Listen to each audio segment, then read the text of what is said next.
This is Grace. How are you? Thank you so much for hanging around with me. I switched to 100-day challenge starting today. So yesterday I have completed the 30-day challenge. So I have 70 more days to do this one. So thank you so much for your support.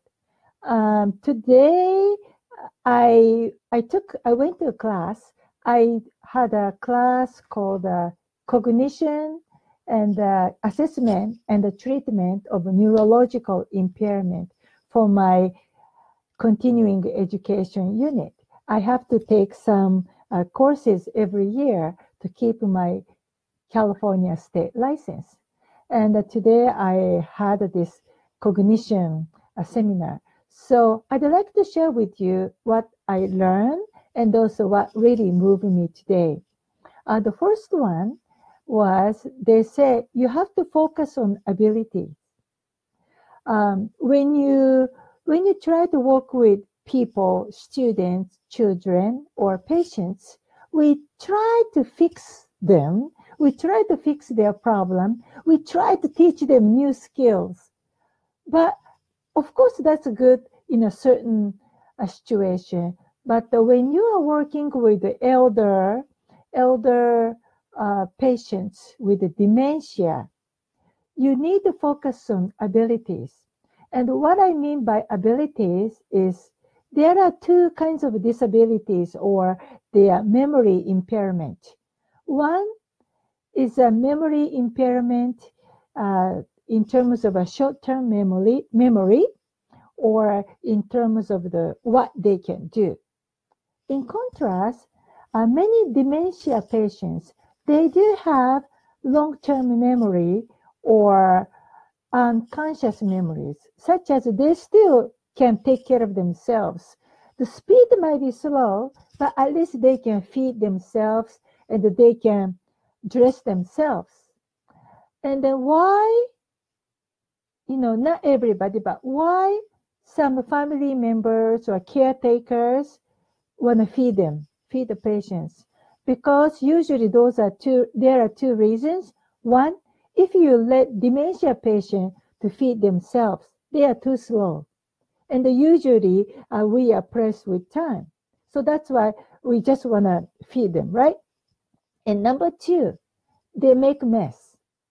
And again, that's our standard. We don't want them to create any mess because we don't want to clean up. So naturally, we tend to feed them. And then that would result in aspiration pneumonia. Aspiration pneumonia, meaning their swallowing might be a little bit impaired or they have some issues. So if you keep feeding them, then they might have some foods trapped in their airways, not going to esophagus. And that could cause pneumonia in the long run, and it could be fatal among elder patients. So what I was told is focus on abilities. If they can dress themselves, if they can feed themselves, be patient, let them do it. And I was thinking this could apply to like mother and the child interaction. The kids can do themselves, but they are slow. They are not our pace, right? So some parents, all they say to kids is, just do it quick, get going, move it, rather than just watch, let them do it. And of course, I know it's frustrating. We are all busy and we are doing multitasking. So you may not have a luxury of just let their children do what they can do or let this dementia patient to do what they can do. However, let's focus on their abilities. And then number two, the unconscious memories versus conscious memories. So some people say, well, this patient cannot eat, cannot feed themselves. That's why we are feeding. Why? Because you might say, pick up the spoon and eat. When you say pick up the spoon, the dementia patient may not understand the word the spoon. So they don't react. And then you might conclude, okay, this patient cannot feed themselves. This patient cannot pick up spoon. So what you need to do is you just go around and kind of let them feed themselves. Then they would remember. They can do those unconscious memories, and they will be start doing. So that's the second point. And what was the third thing I wanted? Oh, yeah. And also treat them as if they were your parents. So back to that particular situation that you tell the patients, okay, pick up the spoon, go ahead, eat yourself. And they cannot comprehend what you're saying by the spoon, pick up that spoon, so they don't react. And you might conclude, okay, he or she cannot feed themselves. And then what would happen if you might say, okay, this person cannot do anything, or this person cannot learn?